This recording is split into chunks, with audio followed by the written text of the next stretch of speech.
Saturday, July 11th, and we'll be reading 2 Chronicles 1, 2, and 3. 1, 2, and 3. 2 Chronicles. So that means that we had to have finished 1 Chronicles. Yes, we did. And now we're in a new chapter. Yes, we're You ready, Nathaniel? You couldn't find it on there? Okay. It wasn't me. Ask me, Bible Man. Yep, Bible Man. I like Bible Man so much. And your sister will be back. All right, let's back start reading. Yeah, well. Solomon seeks wisdom. Now Solomon, the son of David, strengthened himself over his kingdom, and the Lord his God was with him, and made Solomon exceedingly great. And Solomon spoke to all Israel, to the commanders of thousands and of hundreds, to the judges, and to all the leaders in all Israel, the heads of fathers' houses. Then they all went, Solomon and all the assembly that was with him, to the high place that was at Gibeon, because the tent of meeting was God. Because the tent of meeting with God, which Moses, the servant of the Lord, had made in the wilderness, was there. However, David had brought up the ark of God from Kiriath Jearim to the place he had prepared, for he had pitched a tent for it in Jerusalem, and the bronze altar that Bezalel, the son of Uri, the son of Hur, had made, was set before the tabernacle of the Lord. And Solomon and the assembly sought it out. To seek the Lord. And Solomon went up to the bronze altar before the Lord, which was before the tent of meeting, and he offered up 1,000 burnt offerings on it. That night God appeared to Solomon and said to him, "Ask what I might give to you." Then Solomon said to God, "You have given a great mercy to David my father, and have made me king in his place. Now, Lord God, may your word to David my father be confirmed, for you have made me king over a people numerous as the dust of the earth. Now give wisdom and knowledge to me, so that I might know how to go before this people. For who can judge this great people of yours?" Then God responded to Solomon, "Because this was in your heart, and you did not ask for possessions, wealth, and honor, or even the life of those who hate you, nor have you asked for many days of life, but you have asked me for wisdom and knowledge, that you might govern my people, over whom I have made you king. Wisdom and knowledge are now given to you. Possessions, wealth, and honor I will also give to you, such as has not been given to kings before you, nor those who will follow after you." So Solomon came from the high place at Gibeon, before the tent of meeting, to Jerusalem, and he reigned over Israel. Solomon gathered together chariots and horses. He had 1,400 chariots and 12,000 horsemen, and he put them in designated cities, and with the king in Jerusalem. The king made silver and gold in Jerusalem as abundant as stones, and cedar as plentiful as sycamore trees in the lowlands of the Shephelah. The horses of Solomon were imported from Egypt and Kui, and the traders of the king would take them from Kui for a price. They imported chariots from Egypt for 600 shekels of silver, and a horse for 150 pieces. And they imported from these places to all the kings of the Hittites and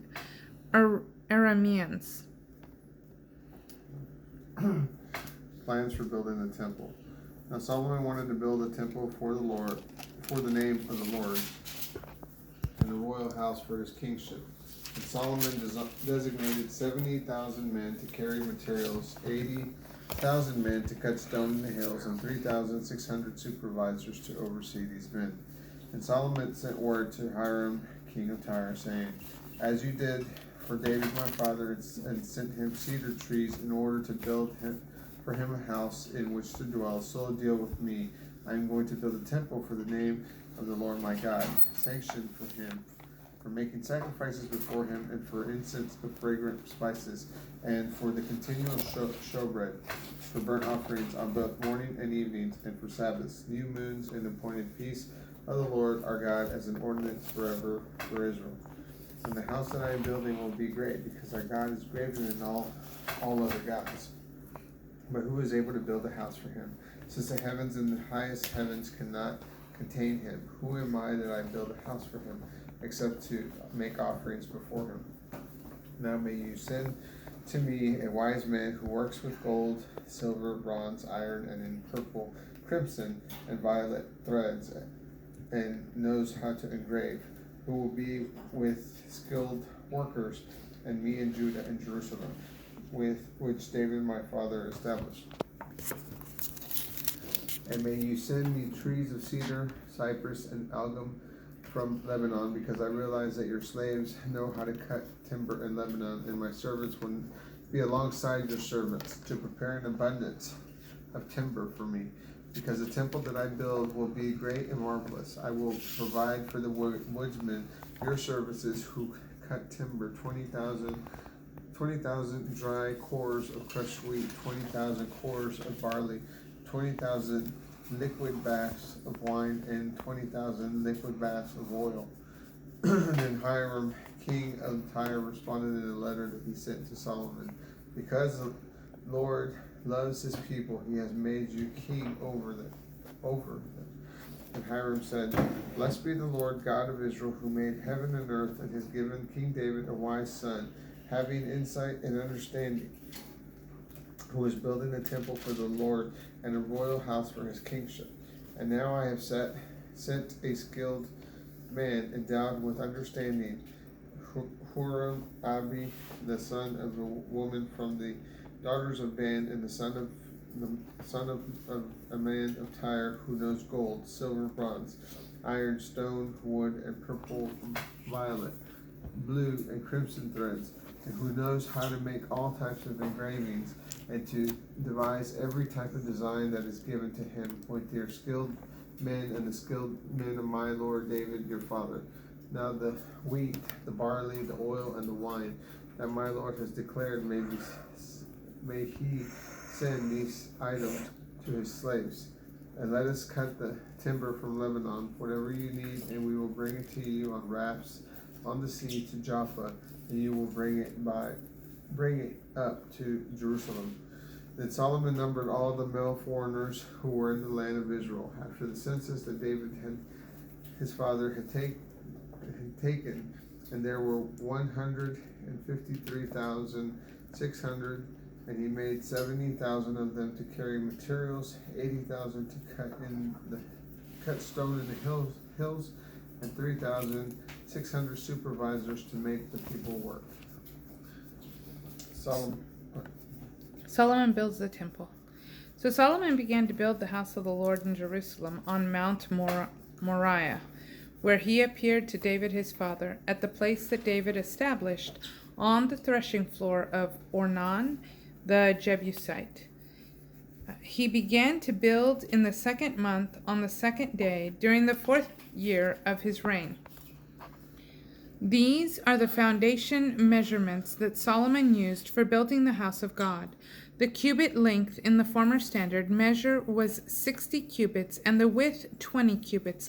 The porch vestibule that was in front of the Nav hall had its length, like the width of a house, as 20 cubits, and its height was 120 cubits. And he overlaid the inside with pure gold, And he paneled the great house with cypress trees and then covered it with fine gold. Then he decorated it with palm trees and chain work. And he overlaid the house with precious stones for decoration. And the gold was from Parvaim. And he covered the house, its beams, thresholds, walls, and doors with gold. And he engraved cherubim on the walls. Then he made the dwelling of the most holy place.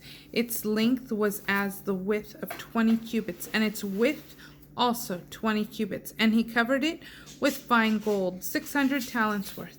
And the weight in gold for the nails was 50 shekels. And he covered the upper chamber in gold. Then the dwelling of the most holy place, he made 2 cherubim that were cast metal and overlaid them with gold.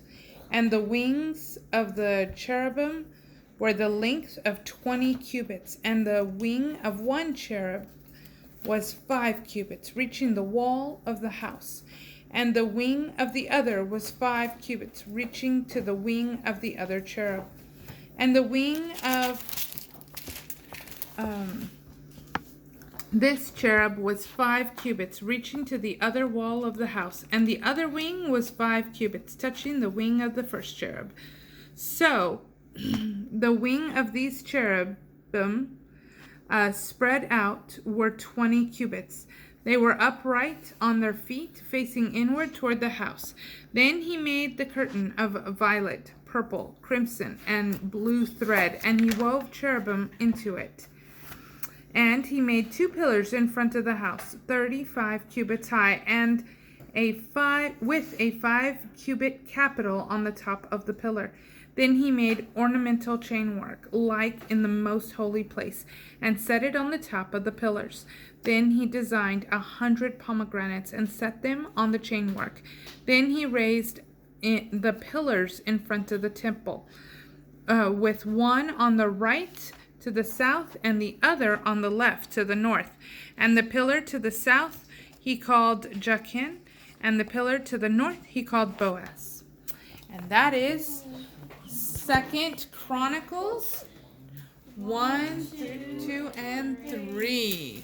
Bye, have a great day. Please subscribe, like this video, please leave a like or comment.